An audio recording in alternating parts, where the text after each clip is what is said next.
საქართველოში ალბათ ახლა მიმდინარეობს პროცესი, რომელიც გადაწყვეტს საქართველოს მომავალს რამდენიმე 10 წლების განმავლობაში. ახლა წყდება ქართული ხალხის შეეგუება თუ არა, რომ ქართული ოცნება თავზე დაგვაჩნდა.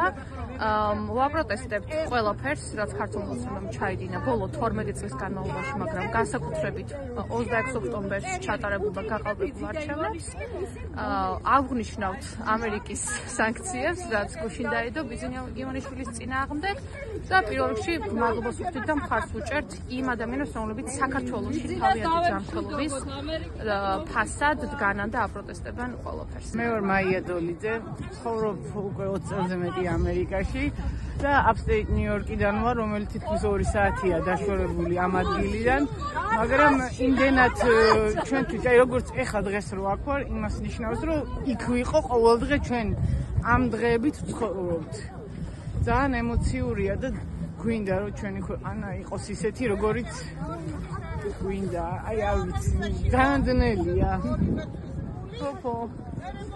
Okay. ოლიგარქებისგან თავისუფალ საქართველოში გვინდა ცხოვრება. ჩვენ დაუბრუნდებით 25 წელია აქ ვართ. ოლიგარქებისგან თავისუფალ საქართველოში. სამართალმა პური უნდა ჯამოს. სასათქმელი გექნებოდათ პირდაპირ საქართველოს მთავრობისთვის, მათთან შეხვედრით შესაძლებლობა რომ მივეცეთ.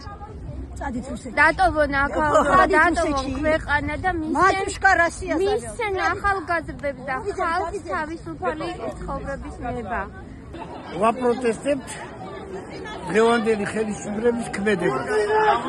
როგორც ექცევა ჩვენ ახალგაზრდობას, ჩვენ მოსახლეობას, არალეგიტიმური ხელისუფლება, რომელიც ძალადობს ქართველ ხალხზე. გამოსული არიან დღეს იმისთვის, რომ ეს რუსული ჯალათი ხელისუფლება უნდა მოშორდნენ საქართველოს. ჩვენ ლამაზ ქვეყნიდან გამოიხიზნენ ქართველები. ხო თქვა ივანიშვილმა, რომ მოგამზადებთო და წადითო საზღვარგარეთ და იქ იმუშავებთ. ვინც უნდა ამრავლოს საქართველო აქ არის ამერიკაში, ევროპაში. დღეს საქართველოს მართლა ძალიან ცუდი დღე უდგას. მთელი საქართველო ფეხზეა. ჩვენ აქ ამერიკის ემიგრანტები ყველანაირად ვცდილობთ საქართველოს გვერდში დაუდგეთ. ასევე ვიცი ევროპაც, ევროპის ქართველობაც ძალიან მხარს უჭერს საქართველოს. ძალიან ცუდი დღე უდგას. სანამ ეს მთავრობა არ წავა საქართველოსთან, ჩვენ საქართველოში არაფერი კაი არ გვექნება. ვიცი ერთი თვეა რაც საქართველოში ესეთი ამბავი მიდის. მოვითხოვთ ახალ არჩევნებს, ახალ მთავრობას.